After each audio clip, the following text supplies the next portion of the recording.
کا case, if, اتنے بڑے کیس ہیں کہ اس کی وجہ سے تو پاکستان میں جمہوریت خطرے میں تھی، پاکستان کی بقا خطرے میں تھی، پاکستان میں ہر چیز، آئین خطرے میں تھا۔ اگر یہ عدت کا کیس نہ ہوتا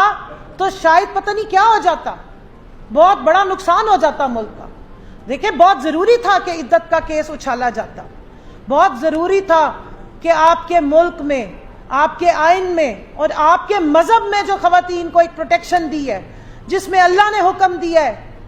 کہ عدت کے لیے عورت کی گواہی کافی ہے، لیکن وہ تو اب ہمارے اسٹیٹ کا مسئلہ بن گیا ہے، وہ تو اب ہماری عدالتوں کا مسئلہ بن گیا ہے۔ ہم سب کے نکاح نامے اور آپ سب کے نکاح نامے جا کے عدالتوں میں چیلنج کریں، پوچھیں کیا واقعی یہ صحیح طریقے سے نکاح ہوئے تھے یا نہیں ہوئے تھے؟ کیا جو ہماری 23 24 سال سے شادیاں چل رہی ہیں یہ جائز ہے؟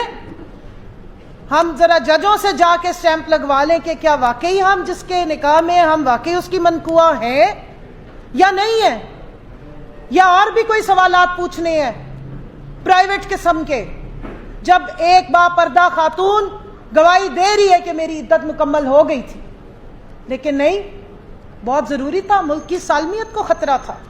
ملک کی جمہوریت کو بہت خطرہ تھا، ملک کے آئین کو بہت خطرہ تھا کہ ایک خاتون کی عزت اچھالی جاتی،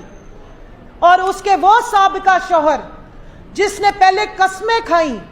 کہ میری بیوی جو ہے وہ اتنی باپردہ اور باعزت خاتون ہے، ایک نیک پردہ دار خاتون ہے کہ میں اس کی قسم کھا سکتا ہوں، وہ 6 سال بعد آ کے کیچڑ اچھالتا رہا،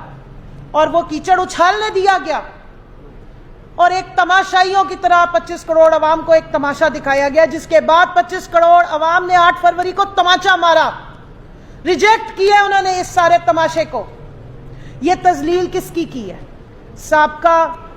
خاتون اول کی تذلیل کی، یا 50% یا 52% اس ملک میں رہنے والی ماں بہنوں بیٹیوں کی تذلیل کی گئی؟ ایک حلال کام کو، ایک اللہ کے نزدیک پسندیدہ فعل کو جسے نکاح کہتے ہیں، اس پہ لائن لگائی گئی، ملک کی 50% آبادی کو ولنریبل کیا گیا، آپ کے آئین اور قانون میں چیلنج کر دیا گیا کہ خاتون کو کوئی پروٹیکشن نہیں ملے گی۔ آگے ہی ہم رو رہے تھے کہ خواتین پہ وائلنس ہوتا ہے، خواتین کے سابقہ شوہر ان کے اوپر انتقامی کاروائیاں کرتے ہیں۔ ہمارے ساتھ یہاں ایسی خواتین بیٹھی ہیں جو اپنے بچوں کے کسٹڈی کے کیس بھگت رہی ہیں طلاق کے بعد، ان کو آپ نے اس وقت ولنریبل کیا ہے اس طرح کے فیصلے دے کے، صرف سیاسی انتقام اور جو آگ آپ کے دل میں جل رہی ہے تذلیل کرنے کے لیے، اس کے چکر میں آپ نے گھر کی خاتون کو، عزت دار خاتون کو، پردے دار خاتون کو کی عزت کو چھالا ہے۔ یہ یہاں سے سلسلہ شروع نہیں ہوا تھا۔ ہم کہتے ہیں ہم اسلامی جمہوریہ ہیں، آئیں یاد کراؤں، اسلامی جمہوریہ، اسلامی پردہ کرنے پر خاتون کو ٹارگٹ کیا گیا، اس کے پردے کو اچھالا گیا، اس کے پردے کی تذلیل کی گئی۔ ہمارے میڈیا پہ بیٹھی ہوئی وہ خواتین اینکرز، میں نام اب نہیں لوں گی، آپ تھوڑا سا گوگل کریں،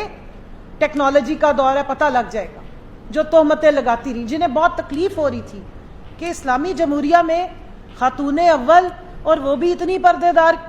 یہ تو بڑی اچھمبے کی بات ہے، ایسی تو نہیں ہونی چاہیے تھی، مائی فیوڈل لارڈ لکھنے والی خاتون ہونی چاہیے، یا بلاسفیمی جیسی کتابوں کو شائع کرنے والی ہونی چاہیے، یا اگر کوئی خاتون ہو بڑی ماڈرن سی ہو تو پھر ٹھیک ہے، پھر کوئی مسئلہ نہیں ہے۔ اگر 2 طلاقیں لے کے اگر کسی اپنے فیورٹ سلطنت شریفیہ کے چشم و چراغ سے جا کے کوئی خاتون نکاح کر لے تو اس پہ کوئی عدت کا سوال نہیں اٹھاتا، یا وہ محترم اگر کسی حاضر سروس پولیس افسر کی بیوی سے زبردستی شادی ختم کرا کے، طلاق کروا کے فوراً نکاح کر لے، پھر کسی کو عدت یاد نہیں آتی، پھر کسی کو سوال یاد نہیں آتے، پھر کسی کو نہ چادر یاد آتی ہے نہ پردے یاد آتے ہیں۔ لیکن ہاں، اگر کوئی ایک تسبیح پکڑنے والا شلوار قمیض اور خان چپل پہننے والا شخص جس پہ یہ تکلیف ہو گئی جی شلوار قمیض پہن کے باہر کانفرنسوں میں جاتا ہے، اس کی بیوی شرعی پردہ کرتی ہے، پھر بہت پرابلم ہے، پھر ملک کی سالمیت کو خطرہ ہے۔ بہت بڑا مسئلہ تھا یہ عدت کا کیس اچھالنا، اور ایک سابق شوہر سے 6 سال بعد بیان جو اغوا برائے بیان تھا،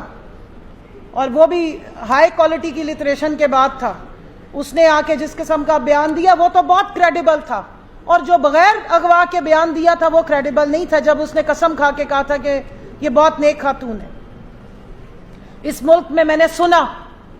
خواتین کی چیمپئنز کو سنا, پردہ کرنے پہ تکلیف تھی, جادو ٹونے جیسے گھٹیا قسم کی تہمتیں لگائی گئی. اسلامی جمہوریہ ہے ہم, اٹھائیں قرآن پاک میں دیکھیں کہ تہمت کی کیا سزا ہے, دیکھیں کہ